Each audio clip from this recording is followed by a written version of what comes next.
Welcome to the Visual Storytelling Podcast. My name is Fred Ranger, and I'm so happy that you're joining us today for another inspirational conversation.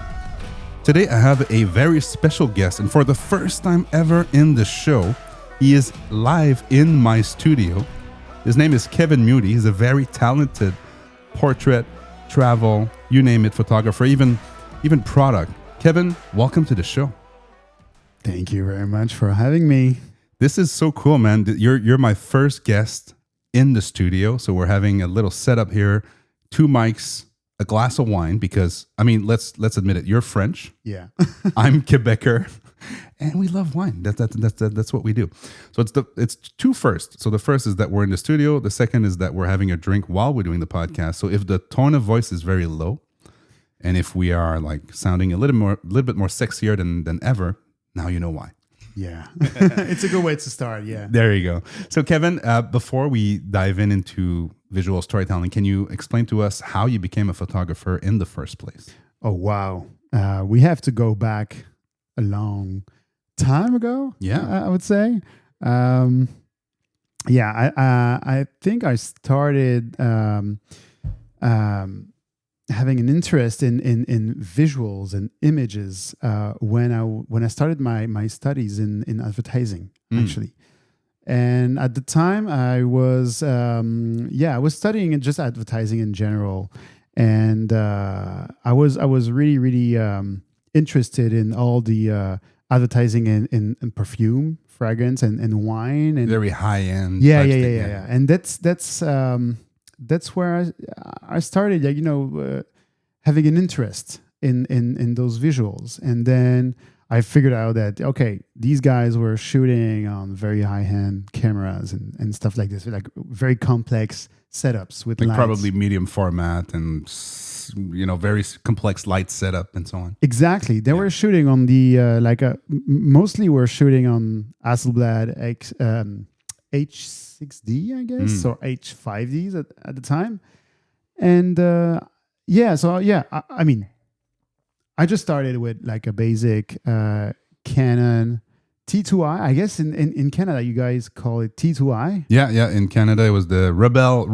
Yeah. We didn't call it like this in France. No. What was it in French? In France, it was like the Canon 550D. Oh, so yeah, the French people are always like more sophisticated. For us, it was the Rebel.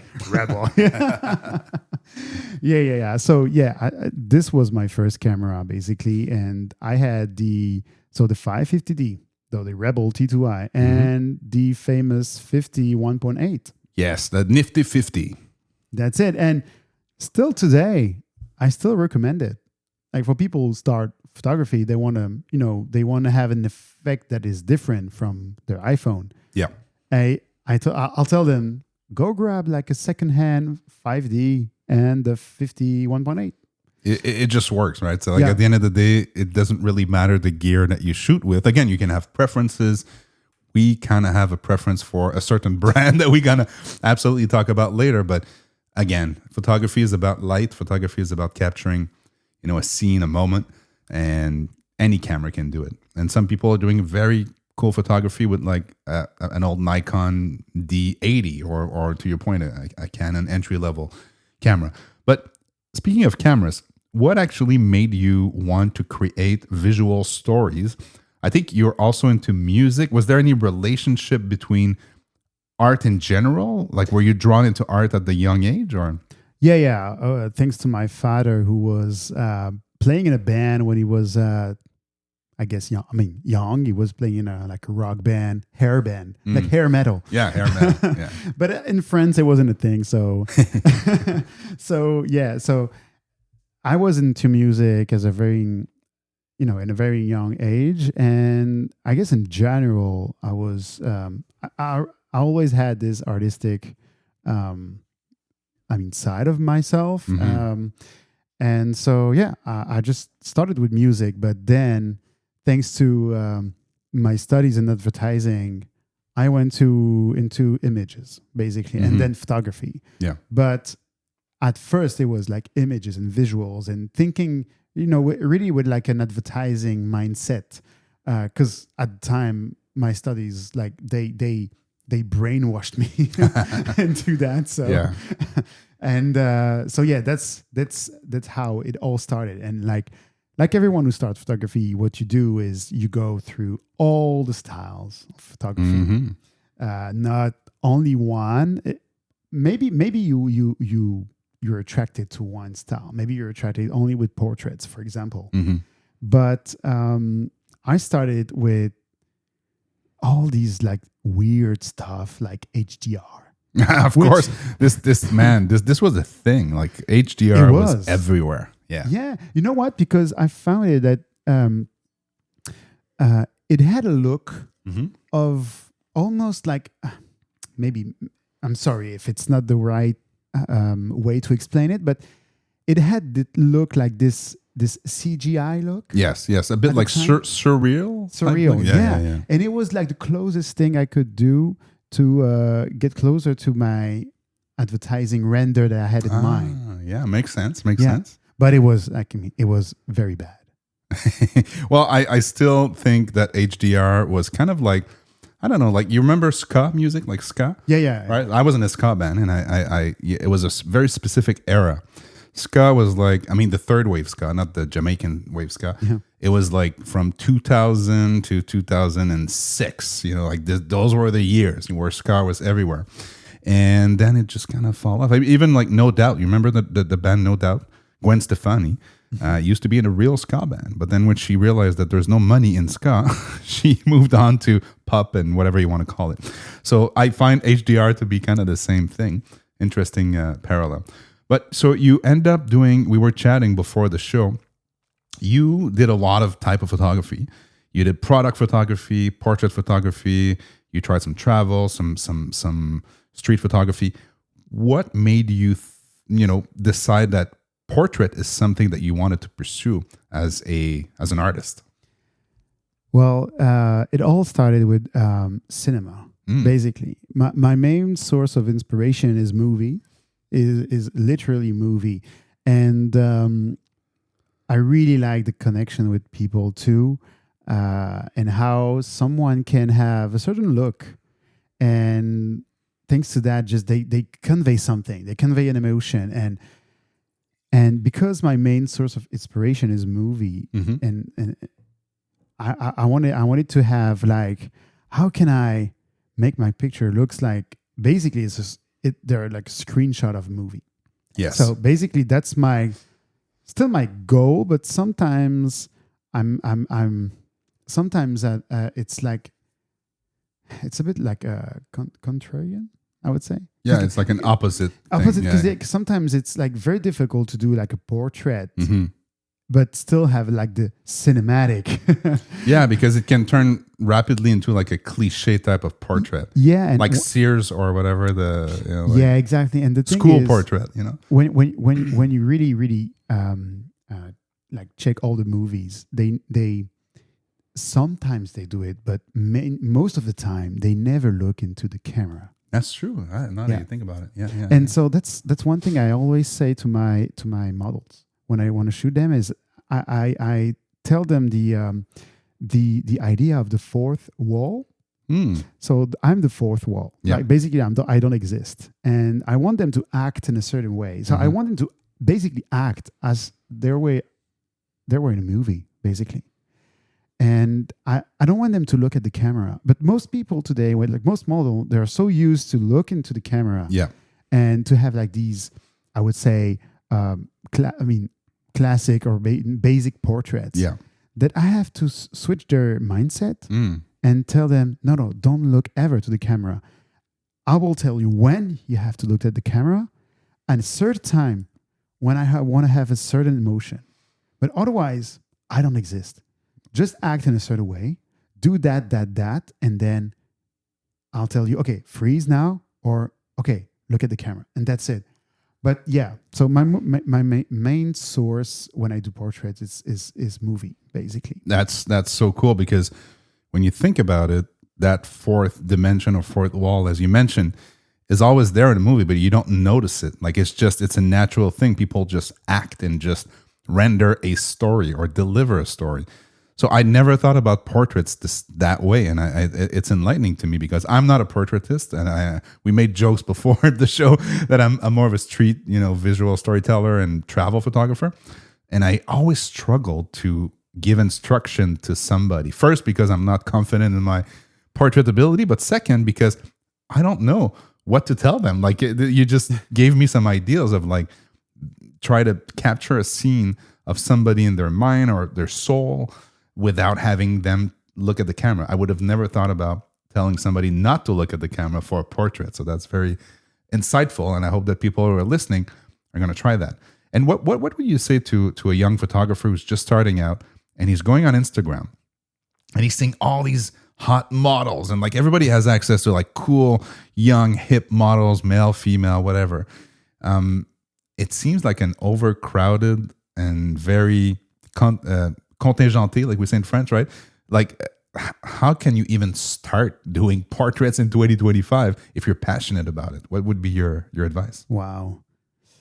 Maybe your advice is don't do it. Yeah. No. Yeah, it's very different from when I started. And what I did when I started is just I was like mimicking basically my favorite photographers. Was Peter Lindgren one of them, or like who were your inspiration? So he wasn't my first. Okay.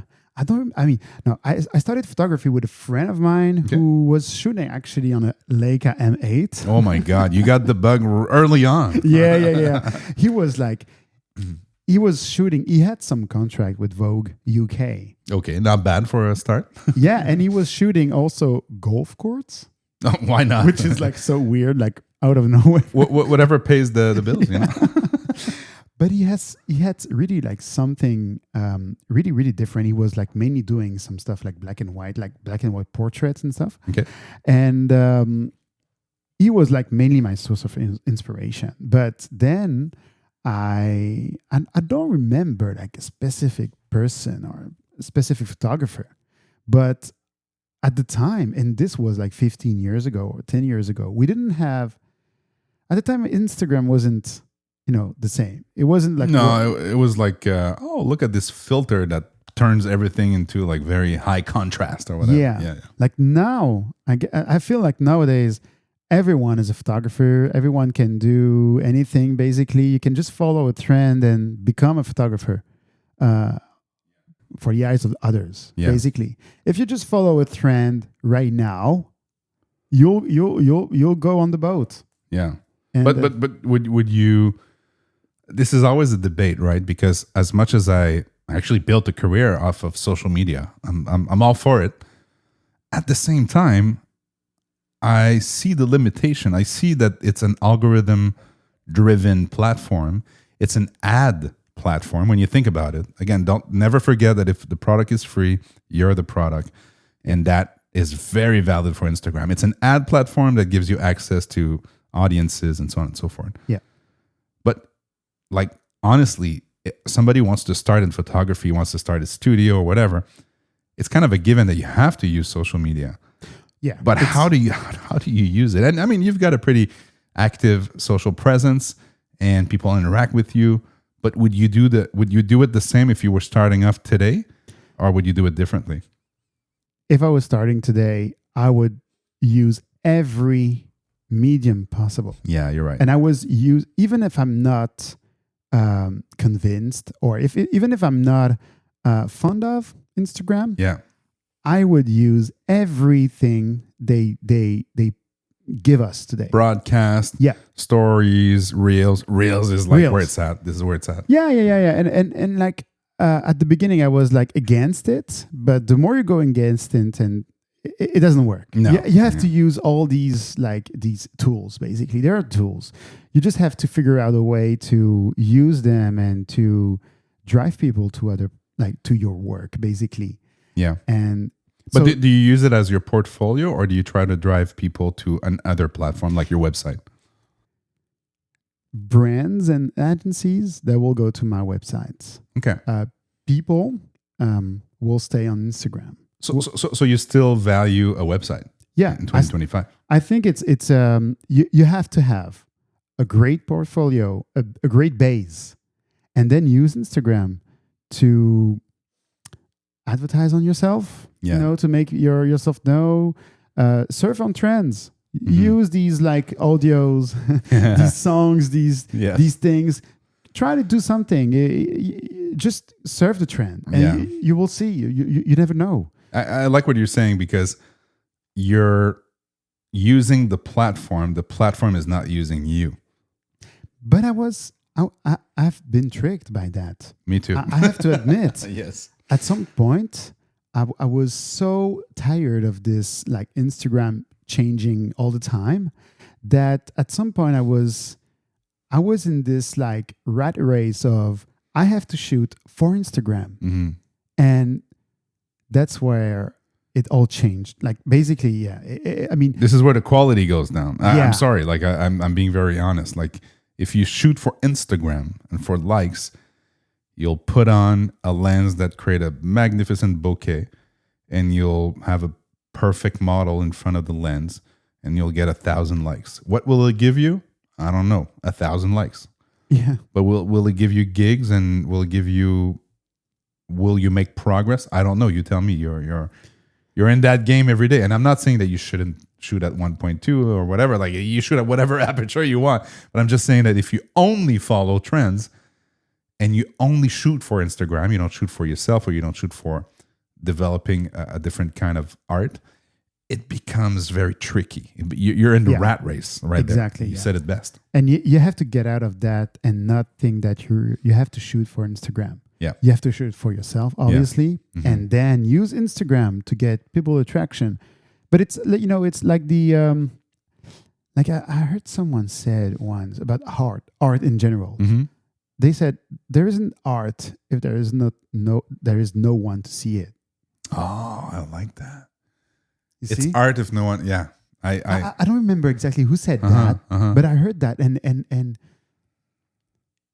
I thought about it, and I said, okay, I have to accept that there are tools around me. My art is photography. I have to use all the tools possible to get my art out there, and maybe someone will resonate. Maybe someone will see it and appreciate it for what it is. Yeah.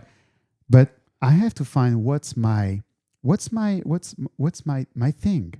So I'm going back to one of the first question you asked. Yeah. Like if I had to restart everything, like for the people starting photography right now, I would try everything. I would try all type of photography and see which style resonate with me.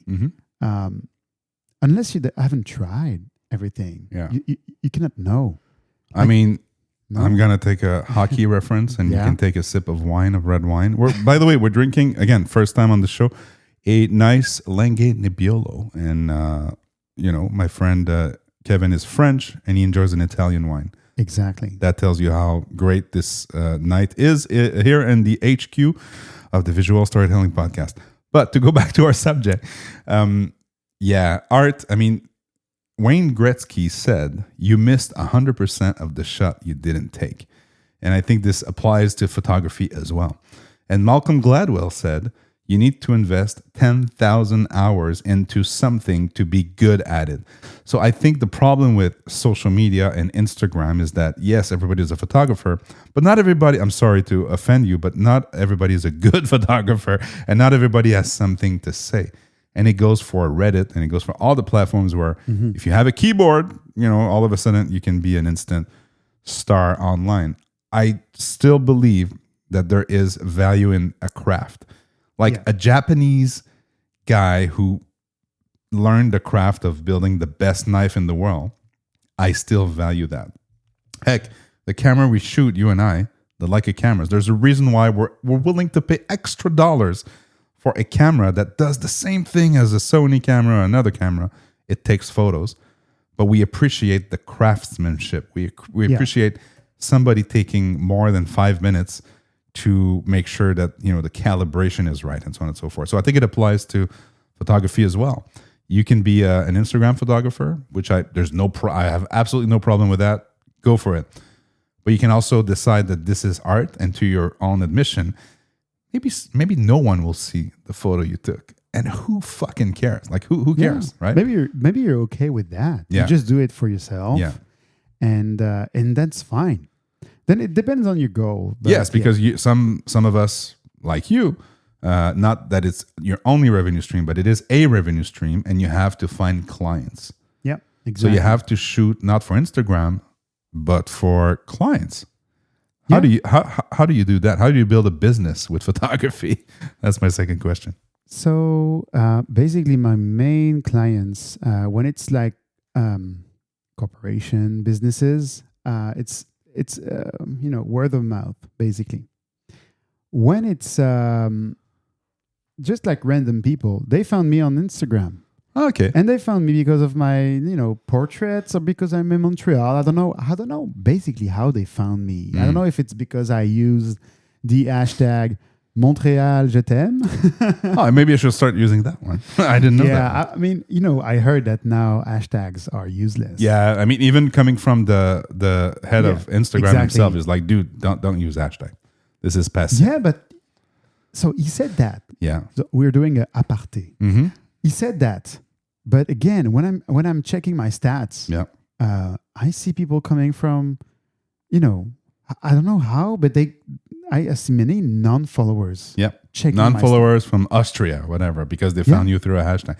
Yeah, I think he's saying that because he wants people to use Reels and like the other features and broadcast. And exactly. So he said that now hashtags are used as indexes. So basically, your photo will be stored in the Leica drawer. Exactly, like in the section of the server. Yeah, but people do check. These are hashtags, I guess. I do.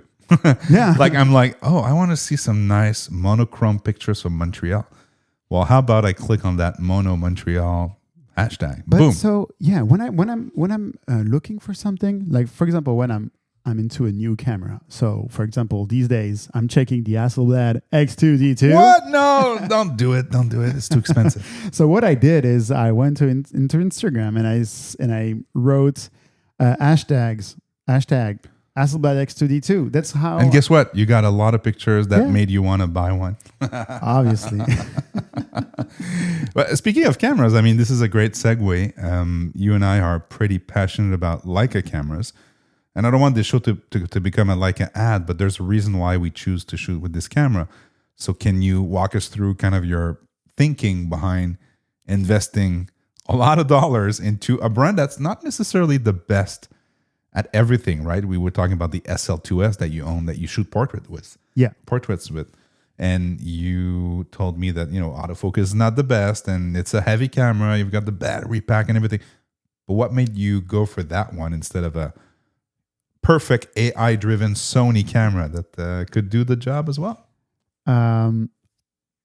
My first answer, like out of nowhere, would be inspiration. Sony cameras, they're perfect. They're like really perfect. Basically, they do everything. But I don't know. They don't inspire me. Basically, what made me go to Leica at the first time was, at the time I was checking all these like war reporter. Yes. And like all like the like with an M4 or whatever. Yeah, like all these guys, like they were like journalists, like photo journalists, and I was like, wow, okay, they have like all the history that comes with Leica. That the guys they were shooting during the war. They were manual focusing with a film camera with a 35 millimeter Summicron. So all this history, all this inspiration went deep in my mind, and it's that idea that took me into the brand. And Sony, okay, I know they're good. I've been with Sony at some point, but I was feeling like, okay, I'm probably using like 10% of the camera. That's how I feel with my Sony for video. Sorry, for video. And it's okay. It's okay if you love Sony. I guess. Like I guess today, if you're starting, you're seeing all these photographers, like super nice landscape photographer, or maybe like wildlife photographer using Sony with like all these huge lenses. Yeah. And you'll be inspired by them. So you'll be inspired to use Sony. Yeah. and it's fine. Yeah. But I guess there are some other people like us who we got inspired with this brand. And one thing that I really love is that I love the fact that, and correct me if I'm wrong, but I love the fact that they're still handmade in Germany. And Absolutely. like, 100%. not everyone, like all these other brands. I will correct you because you asked me for it. Yeah. Some of it is assembled in Portugal, but yes, you're right. Yeah, but it's still. Yes, it's by hand. So and it's, are there like all assembled in Germany or Portugal, but like most pieces come from China too? Yeah. And by the way, we were discussing that as well. The sensor in our Leica cameras is probably from Sony. It is from Sony. And again, it's tweaked and there's color science and all these great things. But I think what you're saying is that you got inspired by the legacy, the history of the brand. And I want us to think about that, because it doesn't matter the camera you shoot, but it does matter what it means to you. Exactly. And to me, and to whoever wants to, decide to invest in a camera brand. And the good news is that you are able to invest in any camera that you want. And I still, to this date, don't understand why people go online and criticize people for choosing a camera or the other. Who freaking cares? And again, this is very cliche, but do you think like somebody would come to Picasso and say, why are you using these brushes? These brushes are so like not cool. Like this is ridiculous. But the one thing I will say is that Leica cameras, the other thing is that the brand actually cares about the art of photography. And that's not to diss any other brands. I think Fujifilm cares about photography as well. And, maybe Sony to an extent. But they are willing to invest in things that is not ROI driven. That's not just return on investment. So they will put on shows with photographers that are not even shooting Leica. And they will invest in young photographers and so on and so forth. So it's not just about the marketing. It's not just about, and yes, it makes them a brand that's, top of mind and that people love. But I love that they are investing in the art of photography. This is something that I see day in and day out. And they're a company, they need to make money. They will make some moves to make you want the Q3 versus the Q2 and so on and so forth. But I find that this is something that's not tangible. Like when you buy a Leica camera, you don't see it, you don't feel it, but you feel it once you start using it, and you go online, you post a photo, you see that you're part of a community. And that's, again, something that's not you cannot quantify it. It's just something that you feel. And I like what you're saying, that you decided to go because probably 50% because of the history of the brand, not because it had better pixels or autofocus or any features. No. And one older thing is that the design, we have to talk about it. Yes. The design of the camera, it's iconic. And I like the fact that I'm using a camera that looks like what they had when they were in war. 100 years ago. And it's the same freaking design. Dude, if you look at the iPhone emojis, you type camera, the one that comes up, it's probably like an M4 or something. Like it's some sort of like a camera. You're like, okay, it's that important in the history of visual storytelling. And yes, the greats like Henri Cartier-Bresson and all these guys have used Leica cameras. But more than that is that it's I feel that it captured some of the most important iconic moments in the world. You talked about war photography, Muhammad Ali, all the Johnny Cash, those were taken on Leica cameras. And yes, other very important moments in time were taken with Canons and so on and so forth. But it has that connection with history that very few camera brands can say they have. Again, maybe Fujifilm because of the history of that Japanese camera brand, but yeah, you always go back to Leica for that historical aspect. Exactly. And maybe these people at the time were inspired by the brand too. So we're still inspired like 100 years after. That's crazy. And one other brand that would probably be like that would be Fuji. Mm-hmm. Fuji probably would be, but they have to go with very strong choices of released cameras. Yes. For example, I would love Fuji to release a new X-T1. Not the X-T1, the panoramic camera. Oh, the X-Pan. The X-Pan, yes. if Fuji release a X-Band, Yeah. like a digital X-Band, Yeah. I would take it. Honestly, there's been so many people that want that camera that if you're listening, Fuji, Please, you should Fuji. definitely do it. I mean, there's so many of us that would love that.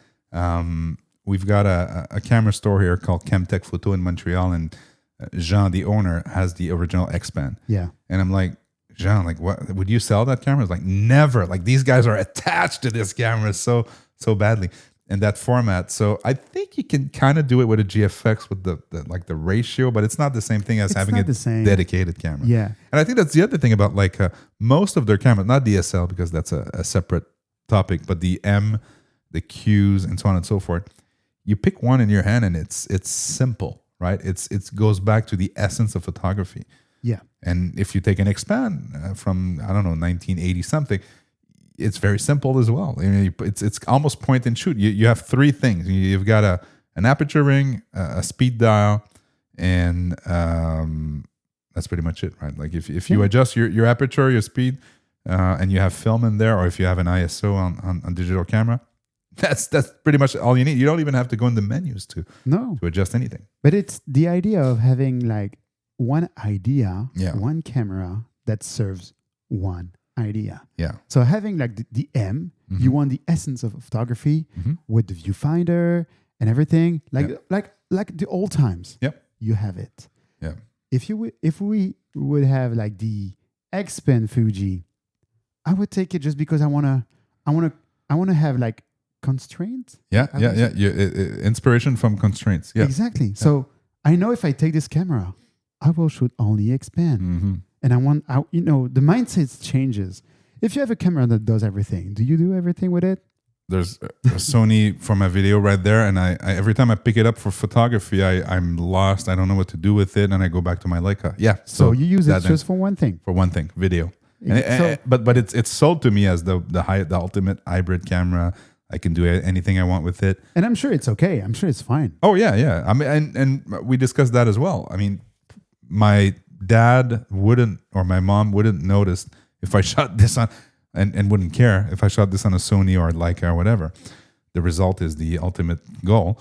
But if you are a photographer, these things matter. It's like if you are a constructor, a builder, your hammer will matter. It doesn't matter for the person who buys the house. I mean, they're looking at the house and like, oh, it's well built. Yeah. But the guy who built it, he really likes his freaking hammer that has the perfect weight. It's not front heavy or whatever. Exactly. And, it's their tool. Yeah. Just use the tool that inspires you. Exactly. Basically. So let's talk about focal length. So you're again, you do a lot of type of photography, but you have a preference for, I don't know if it's a preference, but you're really onto the 50 millimeter 1.4, 1.2. What's the latest lens that you just bought that you do a lot of photography with recently? Oh, okay. So the latest lens that I bought, it was a Sigma 50 1.2.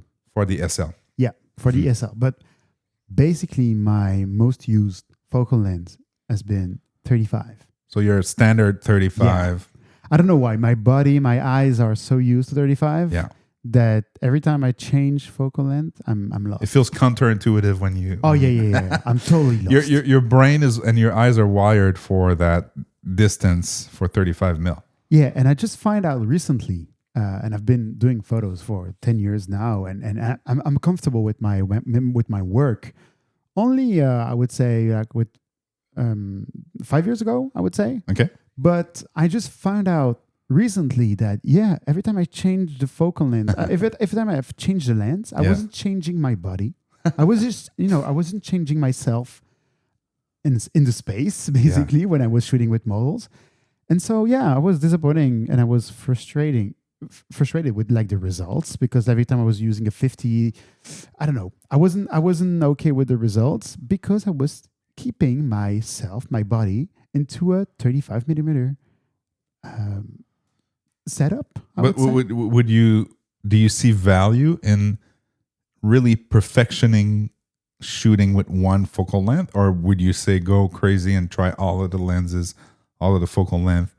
Like what made you a 35 mil photographer? Was it because that was the lens you had?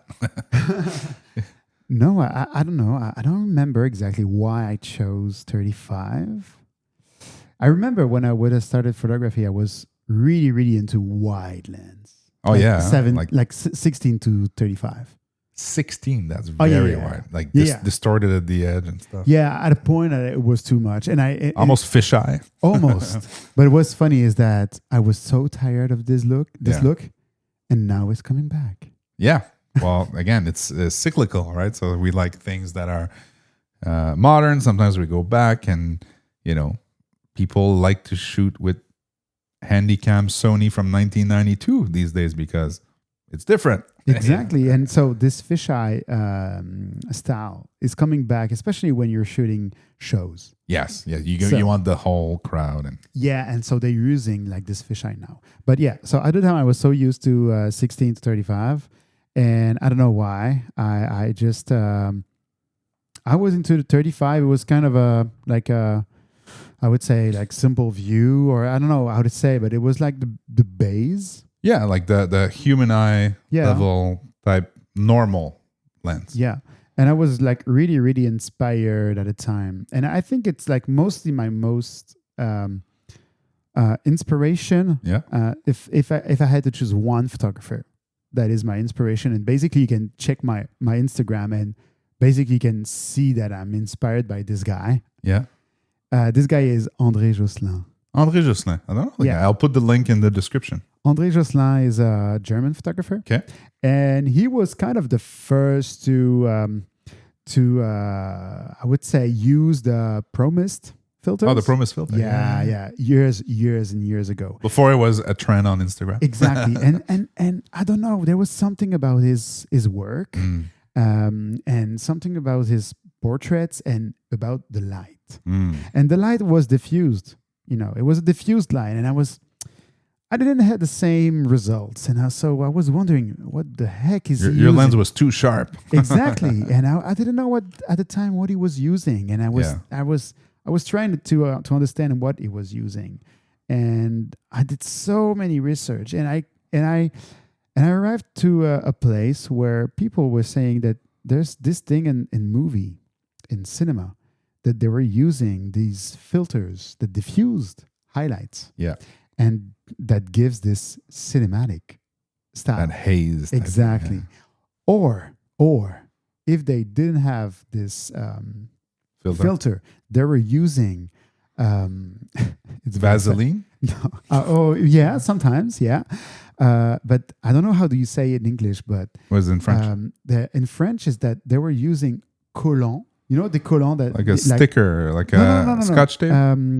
These things that women like the wear on their legs. Yeah, the problem is we're two French people, one from Quebec, one from France. So we're like, what is it? So it's nylons that like women wears on their during winter or springs or whatever. And when you stretch or thieves when they go into a bank. So you stretch it very you stretch it. And then you put elastic. Yeah. Yes, elastic. I'm losing my English. Yeah, me too. So it's the rubber band. There, rubber you go. band. So you stretch it. You put a rubber band and you put it around your lens. Yeah. And you have diffused lights. You just saved our audience hundreds of dollars. So yeah, that's a cheap way of doing it. Cheap way. Nice. And so when I found that, I said, wow, okay. And I bought one, but at the time it wasn't like no one knew that. Yeah. And then I would say probably like a year after, it became a trend. Yeah. Now, I mean, if you look online, everybody's selling a haze or a diffuser, and like there's all these camera brands, not camera brands, but like camera accessory brands that are trying to sell you some sort of diffusion filter. And it's cool. And there's even like presets and stuff that do it in Lightroom and so on.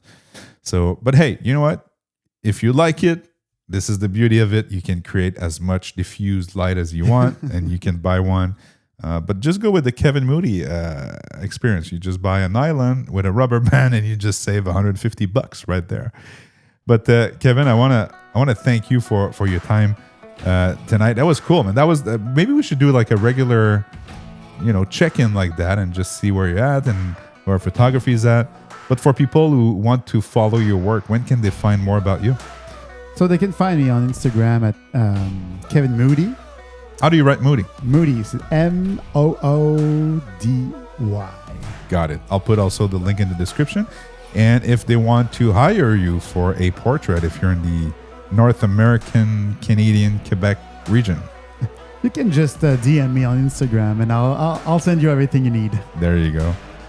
So thank you guys for listening. I've been Fred Ranger. If you like the conversation that you're hearing, please give it a 5-star review on Apple Podcasts, Spotify, Amazon, or wherever you listen to your podcast. And until then, please be happy, enjoy life, and enjoy your Leica, Sony, Fuji, whatever camera.